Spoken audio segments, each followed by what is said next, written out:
Square কোম্পানির মালিক Samson H Chowdhury শুরুতে নিজেই সিরাপ বানিয়ে মানুষের দোকানে দোকানে গিয়ে বিক্রি করেছিলেন অনেকটা হকারের মতোই। আর আজ দেখুন তার কোম্পানির ওষুধ কেনার জন্য কাউকে বলতে হয় না, সবাই ফার্মেসিতে গিয়ে নিজেরাই বলে অন্য কোম্পানি না ভাই, স্কয়ার কোম্পানিটা দেন। আকিজ গ্রুপের মালিক শেখ আকিজ উদ্দিন একসময় ফেরিওয়ালার মতো কমলা ঝুড়িতে করে বিক্রি করছিলেন, ভ্যানে করে মুদি মাল বিক্রি করেছেন, নিজে বিড়ি বানিয়ে নিজেই মানুষের কাছে বিক্রি করছেন।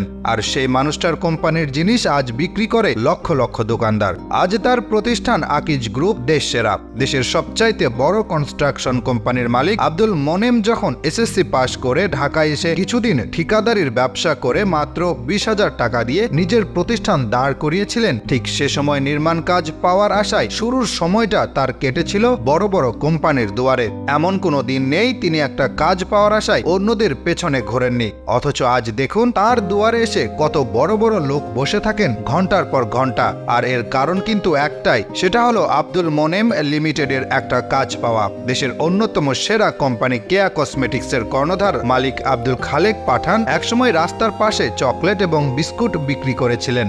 শুধু কি তাই, ছিলেন ট্রাক ড্রাইভার, বিক্রি করেছেন লাকড়িও। অথচ আজ দেখুন তিনি সময়ের আবর্তনে কোথায় পৌঁছে গিয়েছেন। নিজের কাজ করতে তিনি লজ্জা পাননি, আর এই একটা কারণে তিনি আজ এত দূর এসেছেন।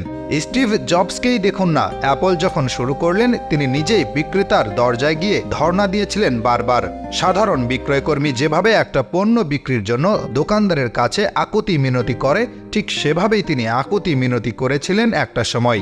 আজ দেখুন সেই স্টিভ জবসের সেদিনের সেই কাজটাই অ্যাপলকে এত দূর এনেছে। অ্যাপলের পণ্য বাজারে আসার আগেই বিক্রেতাদের অগ্রিম অর্ডারের লাইন পড়ে যায়।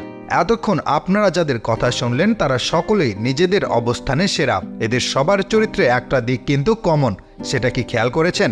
এরা সবাই নিজের হাতে কাজ শুরু করেছিলেন, কিন্তু কাজগুলো কি ছিল, সেই কাজে সম্মান যাবে কি আসবে তারা সেটা নিয়ে মাথা ঘামাননি। তারা শুধু মাথা ঘামিয়েছিলেন শুধু একটা বিষয় নিয়ে, আর সেটা হলো কাজ। আর যারা কাজকে আপন করে নিতে পারে তাদেরকে একসময় কাজ আপন করে নেয়। যারা ভাবে এরকম ছোট কাজ করলে মান সম্মান যাবে, তারা বড়জোর আরেকজনের প্রতিষ্ঠানে সামান্য একজন কর্মী হতে পারবেন, প্রতিষ্ঠানের মালিক কোনো দিনও হতে পারবে না। মনে রাখবেন, কাজ কখনো ছোট হয় না, ছোট হয় আমাদের মন। আর ছোট মনের মানুষেরাই অজুহাত দেখায় আর অন্যেরা কোনো কিছু করে দেখায়। বাসায় অনেক ছোট ছোট কাজ আছে, যেমন ঘর ঝাড়ু দেওয়া, থালা বাসন মাজা। এই কাজগুলো অপ্রয়োজনীয় মনে হলেও শিখে রাখবেন, দেখবেন আপনি আর কখনোই কাজকে ছোট মনে করবেন না। সব কাজই হবে আপনার কাছে সম্মান এবং শ্রদ্ধার।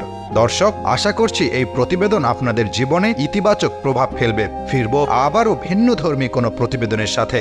সে পর্যন্ত নিত্য নতুন সব সংবাদ পেতে চোখ রাখুন বুলেটিন বার্তার পর্দায়, এবং আজকের প্রতিবেদন কেমন লাগলো তা কমেন্টের মাধ্যমে আমাদের জানাতে পারেন। নিজের চেম্বারে রোগী দেখছেন শিশুর মতো উচ্চ